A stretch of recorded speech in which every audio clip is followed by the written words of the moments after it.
Assalamualaikum warahmatullahi wabarakatuh. Halo teman-teman semua, kembali lagi dengan saya di sini Hayatul Mardiah.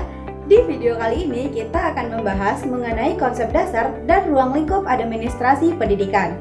Video ini dibuat untuk memenuhi tugas mata kuliah saya dalam mata kuliah Administrasi dan Supervisi Pendidikan Universitas Negeri Padang. Oke teman-teman, kita tentu sudah sangat tidak asing lagi mendengar istilah administrasi, bukan? Istilah administrasi sering kita dengar di perkantoran, di rumah sakit, ataupun di sekolah. Tapi teman-teman tahu nggak sih apa sebenarnya konsep dasar administrasi, serta apa manfaatnya mempelajari administrasi sebagai seorang calon pendidik di masa depan? Untuk itu, pada video kali ini, mari kita bahas satu persatu. Apa itu administrasi? Secara harfiah, administrasi berasal dari bahasa Latin ad dan ministro, yang berarti melayani, membantu, memenuhi, serta menyelenggarakan. Sedangkan secara terminologi, administrasi berarti segenap proses atau kegiatan untuk mengelola sumber daya yang disebut dengan sumber daya 7M dan 1I. Apa saja yang termasuk dalam sumber daya 7M? Manusia, uang, mesin, pemasaran, bahan, metode, serta waktu. Sedangkan yang termasuk dalam sumber daya 7I adalah informasi. Proses pengelolaan sumber daya tersebut dilakukan untuk mencapai tujuan yang lebih efektif dan efisien. Lantas, mengapa harus ada administrasi? Apa jadinya suatu lembaga atau organisasi jika tidak menerapkan konsep administrasi? Nah, teman-teman, jika suatu lembaga atau organisasi tidak menerapkan konsep administrasi dalam menjalankan tugasnya, maka sumber daya yang disebutkan tadi tidak akan dapat mencapai tujuan lembaga secara lebih efektif dan efisien karena tidak dikelola dengan baik.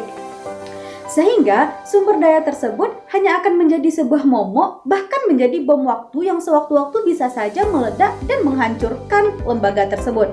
Karena itulah, suatu lembaga atau organisasi memerlukan penerapan konsep administrasi untuk mencapai tujuan yang lebih efektif dan efisien. Nah, dari penjelasan sebelumnya, saya mengatakan bahwa administrasi itu merupakan suatu proses pengelolaan. Maka menurut teman-teman, apakah sama istilah administrasi dengan istilah manajemen yang sering teman-teman dengar? Secara umum, definisi administrasi dan manajemen hampir-hampir mirip. Keduanya sama-sama berfungsi sebagai to control atau untuk mengatur dan mengurus segala sesuatu. Namun dalam prakteknya, penggunaan istilah administrasi dan manajemen memiliki perbedaan.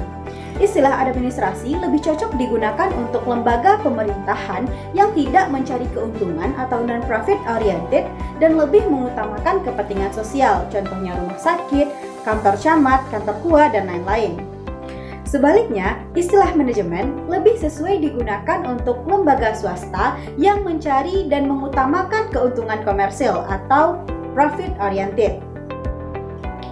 Nah, karena karakteristiknya yang lebih mengutamakan kepentingan dan keuntungan komersil, maka seorang manajer cenderung lebih bersifat pemerintah, ingin berkuasa, dan hanya memikirkan bagaimana caranya agar keuntungan komersilnya meningkat. Seorang manajer biasanya memberikan masalah kepada anggotanya dan meminta anggota tersebut untuk menyelesaikan masalah. Berbeda halnya dengan seorang administrator atau lebih sering disebut leader.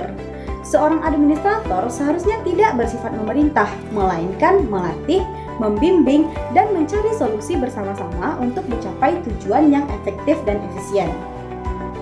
Oke, sekarang teman-teman udah paham kan apa konsep dasar administrasi? Selanjutnya, mari kita bahas tujuan serta manfaat administrasi dalam dunia pendidikan. Terwujudnya proses belajar mengajar yang lebih bermakna. Dengan adanya administrasi dalam dunia pendidikan, peserta didik dan guru lebih dapat mengembangkan potensi yang ada dalam dirinya. Kenapa? Karena dengan adanya administrasi tadi, segala sumber daya yang ada termasuk guru dan peserta didik itu dikelola dengan baik untuk dapat mengeluarkan segala potensi terbaik yang ada dalam dirinya. Tujuan serta manfaat lainnya adalah memiliki kemampuan manajerial. Lembaga pendidikan yang menerapkan konsep administrasi dalam melaksanakan tugasnya memiliki kemampuan mengelola sumber daya 7M dan 1I itu dengan baik untuk mencapai tujuan yang efisien. Selain untuk mengatasi masalah mutu pendidikan, penerapan konsep administrasi dalam dunia pendidikan juga bertujuan sebagai perencanaan pendidikan yang merata, bermutu, relevan, dan akuntabel. Oleh karena itu, sebagai seorang mahasiswa, mempelajari administrasi pendidikan dapat membantu melatih mahasiswa untuk merencanakan pendidikan yang merata di masa depan, pendidikan yang bermutu, dan pendidikan yang relevan dan akuntabel.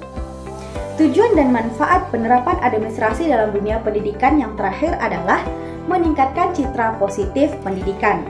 Melalui pembelajaran administrasi dan supervisi pendidikan ini, maka akan meningkatkan branding diri positif pada mahasiswa, sehingga setelah lulus dari kampus, mahasiswa akan benar-benar diakui dan dibutuhkan di masyarakat.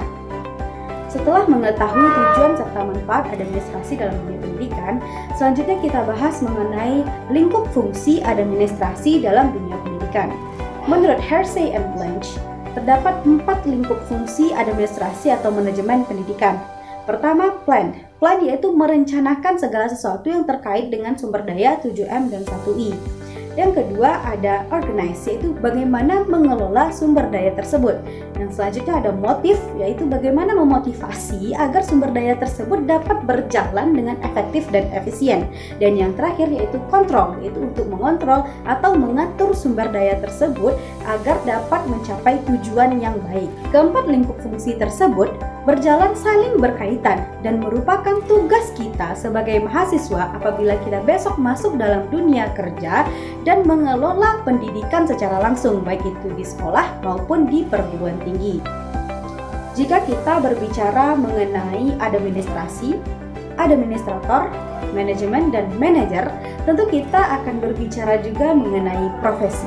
Pernahkah teman-teman mendengar istilah profesi? Apa sih maksudnya profesi?